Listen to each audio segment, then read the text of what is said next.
I'm Dr. Holly Rosencranz. I am an internal medicine physician. I am a clinical teaching associate professor at the Carle, Illinois College of Medicine at the University of Illinois in Urbana-Champaign. Well, that's a great question because there's different aspects, there's different conditions that can trigger this. We talk about vulnerability factors and exposure factors. So exposure factors are the traditional things that you might think about. Being an outdoor worker, being in an occupation that requires a lot of heavy work in a hot condition, perhaps in a factory or around hot ovens. However, there's a lot of vulnerability factors. So even with people who might not be in such obvious professions, perhaps they have other medical conditions. They could be the extremes of age, they could be pregnant, they could be on different medications that lower their threshold to be impacted by heat illness. And even short durations of heat can impact them. Heat sickness is a spectrum. Heat-related illness might start with some mild, non-specific symptoms of heat stress. Perhaps somebody feels headachy, they feel sweaty, they feel very uncomfortable, they might feel dizzy, they might have muscle cramps. That can progress to heat exhaustion where people are feeling very dizzy, very uncomfortable, nauseated. Then the extreme and the life-threatening condition is heat stroke, and that is a medical emergency. So mental status changes can be a significant sign of heat stroke or impending heat stroke and should be watched for. The first thing to do is to do anything possible to help start cooling the person.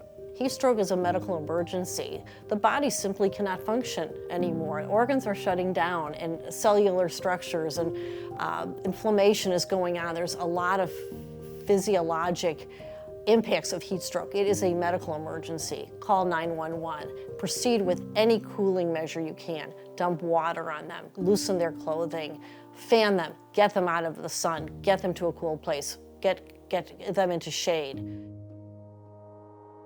So first of all, prevention is a huge part of adapting and mitigating heat illness. Prior to emerging into a very hot condition, if someone can avoid doing something to a different part of the day when the heat is not as intense. So looking at perhaps heat indexes that are readily available. Fans are helpful, but fans in extreme heat can actually blow hot air. Certainly finding cooling areas and finding air conditioning is wonderful, but not everybody has access to air conditioning. So hopefully some communities will provide cooling centers. Hydration is a very important aspect of adapting to heat and keeping well hydrated, staying in the shade as much as possible. Some people can't avoid being outdoors at the peak of heat, so staying in shade as much as possible, wearing protective clothing that's loose and light-fitting, are some of the things that one can do. But particularly trying to have activities that can be modified around the hottest conditions. We know that heat waves are increasing in frequency and duration and intensity. Such heat waves and such heat provoke extreme weather events. Extreme weather events then provoke all kinds of destruction of infrastructure. Extreme heat also allows for changes in our ecosystems, producing vector-borne diseases, waterborne diseases. Extreme heat impacts mental health.